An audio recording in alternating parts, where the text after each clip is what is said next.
আমি ক্ষমা চেয়ে নিচ্ছি আমার যারাই আছেন, এর পেছনে যারা আছেন। তো আমি রুমি ভাইকে বললাম যে রুমি ভাই, ঢাকায় চিকিৎসার দরকার নাই, আপনি ইন্ডিয়া যান। এরকম ভালো মানুষ আমি খুব কম দেখছি আমার লাইফে। আমি আসলে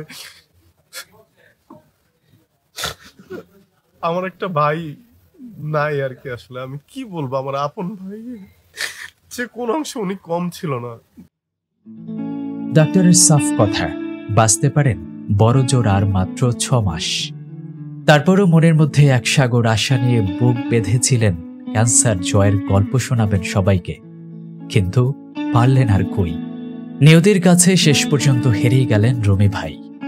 মৃত্যুর আগে নানান আক্ষেপের কথা বলে গিয়েছিলেন দীর্ঘদিনের সহকর্মী রাশেদ সীমান্তর কাছে। সেই কথা বলতে যেয়ে হাউমা করে কেঁদে ওঠেন তিনি। ঢাকায় চিকিৎসার দরকার নাই, আপনি ইন্ডিয়া যান। আমি রুমি ভাইকে বারবার বলতে চেয়েছিলাম যে রুমি ভাই সবাইকে জানাই। রুমি ভাই বলছে যে জানার দরকার নাই, আমি সুস্থ হই তারপরে সবাই জানাবো। ওনার খুব মানে কনফিডেন্স ছিল উনি সুস্থ হবেন, সবাই সাথে গল্প করবেন, সেটে যাবেন, কিভাবে ক্যান্সার জয় করলেন। সীমান্ত বলেন, ভালো অভিনেতা হয়তো অনেক আসবে, কিন্তু একজন ভালো অভিনেতার সাথে একজন ভালো মানুষ পাওয়া খুবই দুষ্কর। আমাকে তিনি অভিভাবকের মতো আগলে রেখেছিলেন। আমি যে কি হারালাম তা বলে বোঝাতে পারবো না। হাউমা করে কেঁদে ওঠেন সীমান্ত।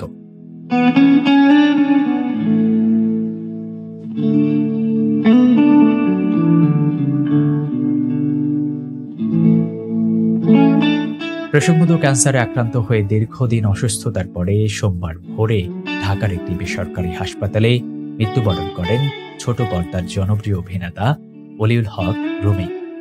তার প্রথম জানাজা হয়েছিল ঢাকার শাহজাহানপুরে।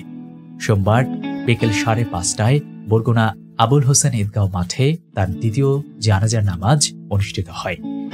জানাজায় বরগুনা পৌরসভার মেয়র কামরুল হাসান মাহারাত সহ হাজারো মানুষ অংশগ্রহণ করেন। এরপর তাকে মায়ের কবরের পাশে শাহিদ করেন স্বজন এবং এলাকাবাসী। বরগুনার বামনা উপজেলায় জন্ম রুমির। তার বাবা বীর মুক্তিযোদ্ধা আজিজুল হক এবং মা হামিদা হক। 3 বোন এবং 3 ভাইয়ের মধ্যে তিনি মেঝ, ভাইয়ের মধ্যে বড়। রুমির 2 সন্তান, মেয়ে আফরা আঞ্জুম রুজবা স্বামী এবং সন্তান নিয়ে থাকেন কানাডায়।